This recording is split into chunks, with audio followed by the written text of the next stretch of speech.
The next folder is the Models folder. And as you can see, we have a single file here, Account Models. And this defines the model that is used by the membership management features within the application. As you can see, there's not a model that apparently is associated with the home controller, although naming here doesn't matter at all. There's no conventions as far as what you call these files.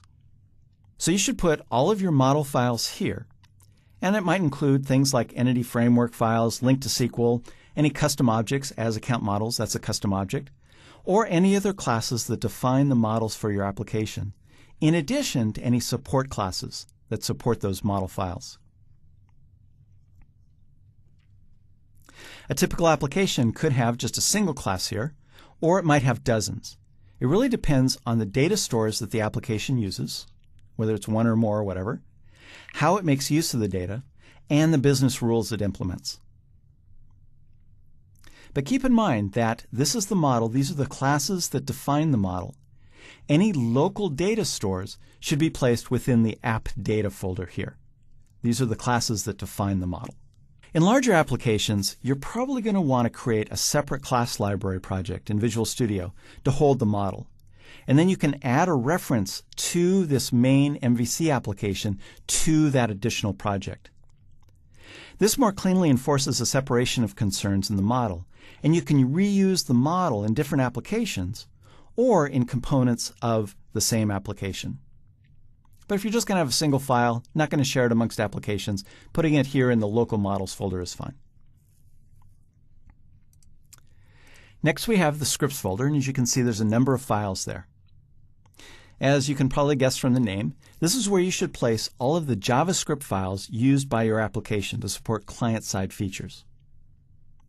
Now Visual Studio populates the folder with various jQuery, AJAX, and MVC support scripts. You really probably shouldn't remove any of these files until you're sure that your application isn't going to use any of them. Microsoft is tending towards a pretty fine granularity in its JavaScript implementation, and so that's why you have so many different files. They're also moving towards support for jQuery as their primary client-side JavaScript technology. So that's why you see jQuery built in as part of this application. And then you have the Microsoft AJAX. This is the AJAX client library, the debug version and the release version.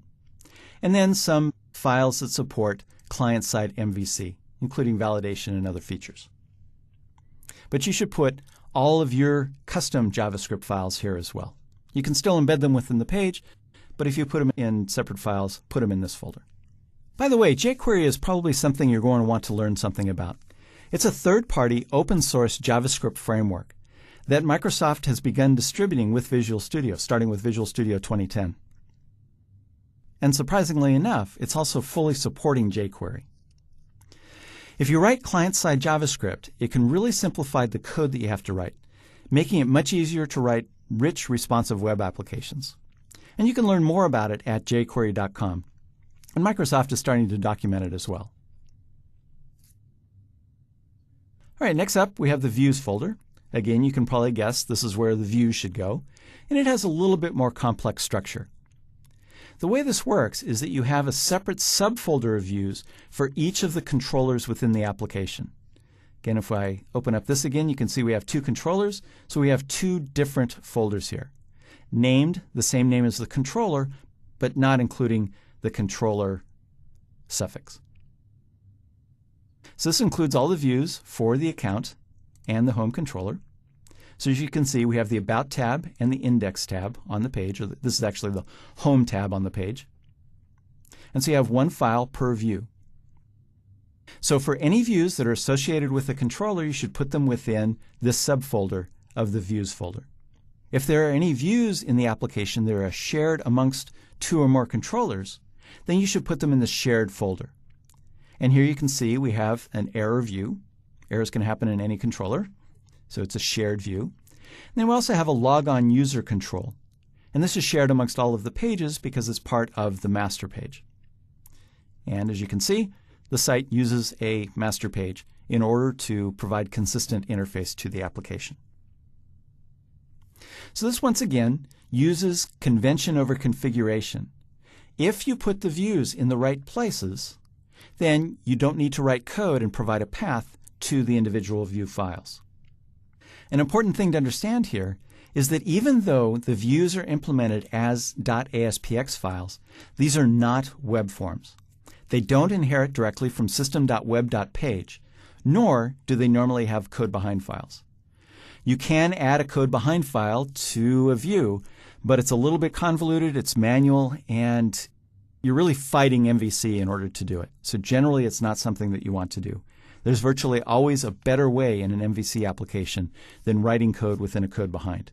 So resist the temptation, even if you're used to it from a web forms perspective. All right, so that's the overall structure of the application. I'm going to go ahead and run the application again. As I navigate around the application, I want you to pay attention to the URLs here. So I'm running this on the local machine, so I'm using localhost. And as I showed you, we're running on the ASP.NET Web Development Server, so I'm using port 49318 for that. So this is the index view, which is identified in the user interface as the home page, if you will, of this application. When I click over to the About page, notice that the URL is now /home/about.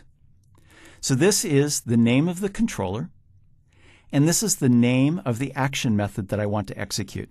Keep in mind again that MVC applications are all about calling methods, not about loading physical resources. There is no page located at home/about.aspx. There is an about.aspx, but it's not in a home directory that's off of the root of the application. Now let me click on the logon, and as you can see, I'm now in the account controller, and it's calling the logon method. If I click on the register link here, and now we're still within the account controller, but have called the register method, and this displays this view.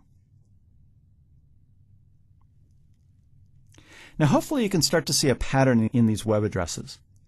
Other than that default address for when I first started the application, the URLs follow a specific pattern. I'll come over here to Notepad, and it consists of the domain. As usual, it has to be usually www.something.com or whatever, and then the controller,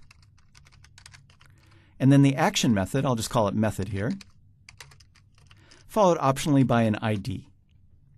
So that's the pattern of the route that we're using within this application. This is where some of the magic of MVC comes into play. None of the application URLs contain links to any ASPX pages, but it's through the definition of this route that allows MVC to identify what views you want to present to the user. And you can pass in some optional information. So let me minimize that and stop the application and go in here to the global.asax file. Double click on it, try to open it. There we go. So this is the key to how routes are defined within the application. It defines the routing that maps the URL ultimately to the action method, and then also passes in some additional information to the application so that it can present a view to the user. Now there are two important snippets here. The first one is this call to the register routes method here within the application start event procedure. This is the event that runs the first time a user makes a request for a page within this application. And this is the same as any ASP.NET application. You can do that in any kind of application. And the register routes method defines the structure of the routes used by the application. So here's that method, and it's calling the map route method of the routes collection, this routes collection that is passed into that method directly. Now this map route method has several overloads, but the one that is used here by default takes three different parameters. The first one is the name of the route. This lets you specify which route to use. Now most of the time you won't need to explicitly use this name, but it is helpful when you want to format URLs or reference particular routes. So it has a use within MVC. The second parameter is the URL pattern for the route. This is what defines that controller action ID structure of the URLs. The names in the curly brackets are essentially the parameters of the route. And this determines in the default route that the first item is the controller, the second is the action name, and the third is the ID parameter. So a little bit of the magic is being washed away. And then the third parameter is the default route values. These are the defaults for the parameters. So as you can see, if I don't specify a parameter for the controller, I get the home controller. If I don't specify an action method, I get the index action method. And then the ID parameter is optional. So this is why when I first started up the application and it was just localhost : the port number, and I didn't specify a controller or action method, that's why I got the index method of the home controller, because those are the defaults. And that's where those are defined right there. Now, routing is not an ASP.NET MVC feature as such. It's implemented in the system.web.routing namespace in the .NET Framework 4.0. And it's available to any ASP.NET application. You can use it in a web forms application where it's useful for making URLs more search engine friendly, which means that they're more searchable. But in MVC, it provides a way to map URLs to methods in the various application controllers. I also want to point out this comment here. If you're going to run an MVC application on either IIS 6 or IIS 7 in classic mode, you want to make sure that you visit this link. You're going to need to perform some additional setup tasks to accommodate routing. You're going to be needing to do some additional configuration if you're running an IIS 6 or IIS 7 in classic mode.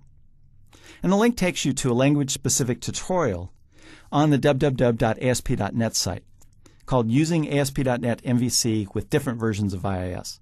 No rocket science involved here, but you do need to do some additional configuration on the server. This can be an issue with hosting companies, but most companies that host ASP.NET applications by now are used to dealing with MVC, and it's probably just flipping a switch someplace in order to enable those features for you.